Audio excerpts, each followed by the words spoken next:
Juntos estamos para seguirmos com o livro Tramas do Destino, Manuel Filomeno de Miranda, psicografia de Divaldo Franco. No início, mergulham diariamente na roupagem carnal, com objetivos relevantes, espíritos felizes que se esquecem dos gozos que podem fluir, objetivando, através do amor, alcançarem as regiões da aventura, antigos companheiros que, por teimosia, equívoco ou rebeldia contumaz, naufragam nas experiências da evolução, detendo-se em lamentáveis estados de perturbação. Enxameiam por toda parte províncias de sombras e agonia, cujas paisagens ermas e doentias mais envenenam os que ali se detêm, graças à exteriorização miasmática dos seus pensamentos em desalinho e às suas personalidades enfermas. Aglutinados em magotes compactos ou formando comunidades inditosas, constituem esses lugares verdadeiras cidades de dor, onde expungem esses desventurados seres os gravames que os ferreteiam, sicários uns dos outros, conforme as habilidades e as permissividades que cultivaram, pela astúcia ou pela perversidade, enquanto transitaram pelo domicílio corporal. Hebetados, ou seja, abobalhados uns, enfurecidos outros, constituem estranha e inditosa mole que se movimenta sem direção, padecendo indescritíveis horrores ou produzindo deploráveis dores em si mesmo como o próximo, a quem se vinculam ou imantam consoante afinidades existentes que os fixam reciprocamente em vigorosas sintonias obsedientes. O conceito teológico sobre o inferno, extraindo-se dele o caráter de eternidade que não possui, tendo-se em vista esses múltiplos submundos que se multiplicam terrificantes, quer na Terra, em locais específicos, quer em torno do orbe, experimentando as mesmas conjunturas da gravitação a que se prende o planeta. Nessas escuras sociedades espirituais, raramente vigem a piedade e a esperança, graças aos inconcebíveis conciliábulos da desdita que subjuga os ali recolhidos, cujos chefes draconianos se arrojam direitos de justiça, perseguindo não apenas os que lhes facultam assédio após a desencarnação, como os homens que lhes experimentam a influência por natural processo de vinculação moral e psíquica em torpe comércio obsessível de grave porte. Ele está descrevendo as regiões do umbral, de onde saem aqueles que vêm fazer processos de obsessão, aqueles que ainda estão encarnados. Continuamos. Sucede que a vida humana, assinalada pelo desequilíbrio na superfície do mundo, reflete só palidamente as realidades que se programaram nas esferas espirituais inferiores, por serem nestas que surgem os fatores reais, modeladores daqueles insucessos. Dessa forma, em tais labirintos de pesadelo e horror, programam-se incontáveis desgraças, individuais ou coletivas, que estremecem violentas entre os deambulantes das formas físicas. Nada obstante, o vigilante amor de nosso Pai, compadecido, procede periodicamente a expurgos lenificadores, emigrações em grupo, encaminhando legiões destes desditosos coletivamente à experiência reencarnacionista, com vistas à melhoria deles e à diminuição da psicosfera que os envenena, degenera, perturbando de certo modo a economia moral da Terra. Ou seja, de tempos em tempos, esses espíritos que estão nos umbrais são recolhidos e levados a se reencarnarem na Terra. Então a gente entende o atual clima, entre aspas, espiritual que temos entre nós. Tantas maldades, tantos enganos que vemos diariamente. Que eles mesmos podem influenciar, mesmo estando lá embaixo. Aqui na Terra podem menos. Vamos lá.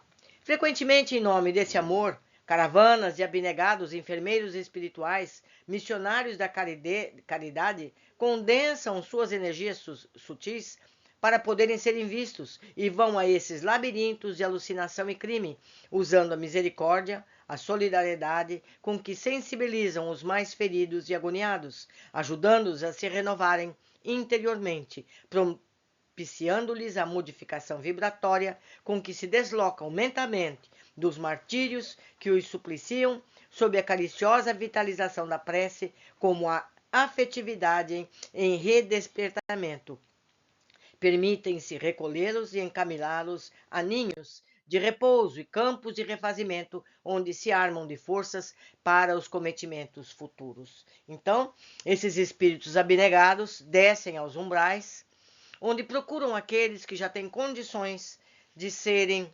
encaminhados para uma situação melhor. Então, eles são levados, vão para campos de refazimento, onde eles adormecem e são tratados para se fortalecerem para novas oportunidades de evolução espiritual. Continuando.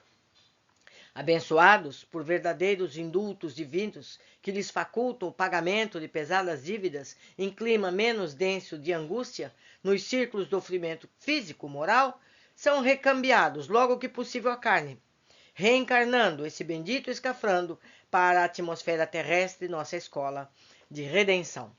Então, esse espírito, nesse estado, passa por um processo de esquecimento.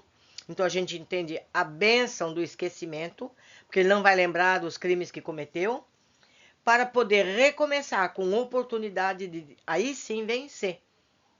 Certo? Então, é uma oportunidade de se redimir das faltas do passado, que nós reencarnamos e temos o esquecimento para que a gente tenha mais chance de fazer o certo. Continuando.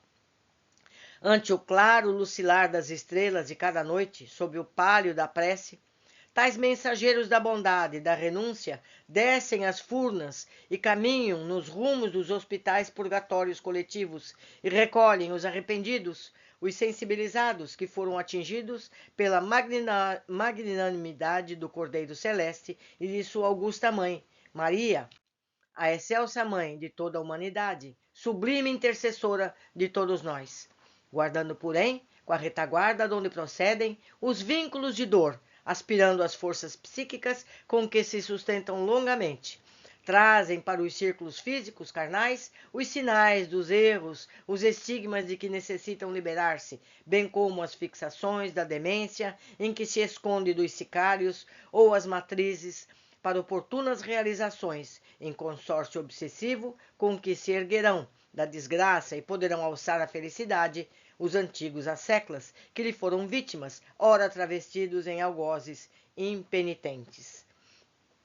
Nós temos aqui alguns livros no canal, onde mostra as mensageiros de Maria lançando redes luminosas nos umbrais, onde aqueles que lá estão podem subir pela rede, mas só conseguem subir aqueles que estão livres da culpa, da mágoa, do rancor, que já estão arrependidos dos males praticados.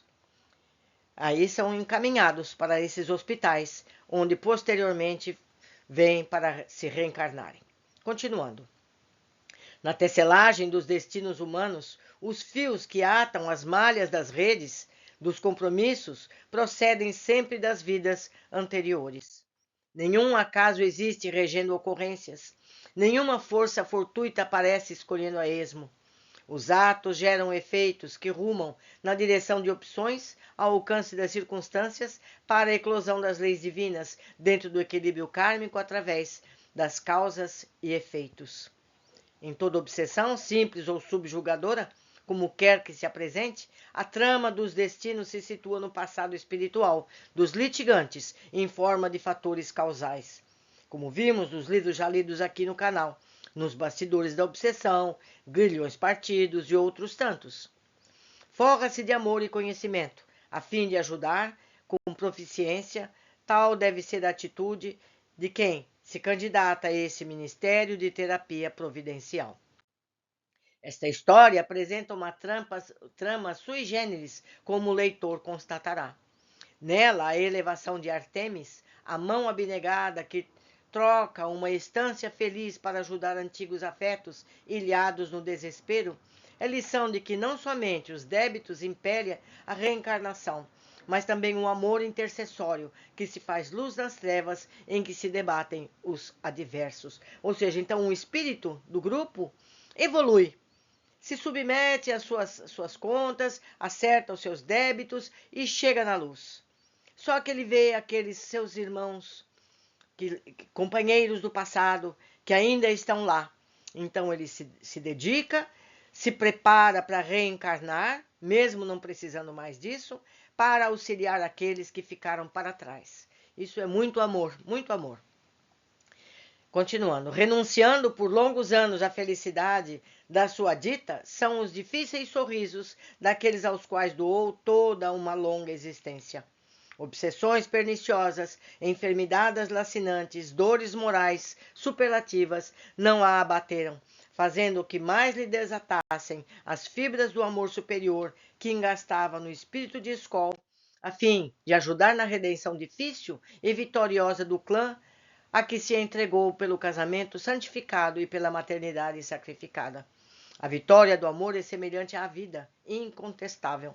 Não havendo morte, o triunfo do amor equivale à glória da verdade em que se apoia como manifestação da divina paternidade. Manuel Filomeno de Miranda.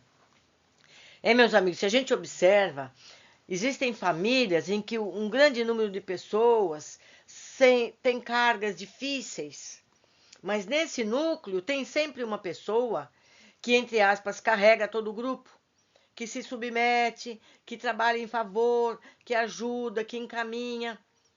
Não é verdade? Preste atenção. Quantas famílias têm um elemento que é a força para todos? Ele vai estar ali para a redenção daqueles outros, seus companheiros do passado. Por hoje ficamos aqui, aguardo todos nessa história que vai ser contada em detalhes para nós. Até lá!